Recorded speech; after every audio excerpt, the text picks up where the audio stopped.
V preteklosti so tu že izrabljali naravni kamen. Predvideni kamnolom bo obsegal 35.000 kvadratnih metrov, odkupne zaloge so ocenjene na 470.000 kubičnih metrov, doba izkoriščanja pa je predvidena od 20 do 25 let. Naložbenik in pobudnik občinskega podrobnega prostorskega načrta je podjetje Gostgrad iz Žužemberka.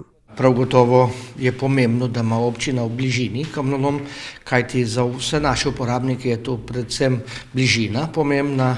Nenazadnje pa je tudi pohvala, seveda zahvala tistemu, ki se je pokorajžil in pričel z OPN-jem na svoje stroške, OPPN-jem na svoje stroške. Vsaki občini seveda dobrodošli, da ima kamnolom, nenazadnje tudi gre se za odpiranje delovnih mest in pa razvoj. A vseeno so imeli nekateri svetniki pomisleke, ki so se nanašali predvsem na sprotno sanacijo kamnoloma. Vsekakor pač take stvari, katere so se pač dogajale v Žužemberskem kamnolomu, pričakujem, da se v bodoče tega ne bodo več dogajale in da bo pač tisti, ki so odgovorni za to, tudi sprožili postopke. Sedaj so drugačna pravila, kot so bila nekoč, zato se zgodba ne bo ponovila, poudarja župan.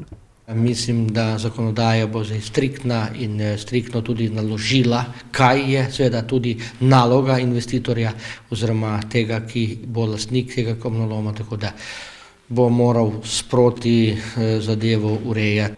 Kajti opuščen kamnolom v Žužemberku kazi podobo občine in je po besedah Škufcev v nikakršnem stanju. Ni nobene pravne podlage, kako seveda lastnika, ki je podedoval ta kamnolom, kako ga prisiliti oziroma mu naložiti seveda breme sanacije.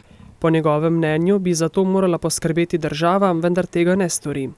Ne glede na to bo jutri v sejni sobi občine v sklopu javne razgrnitve organizirana javna obravnava, na kateri bodo lahko občani podali pripombe glede kamnoloma Vrh pri Križu.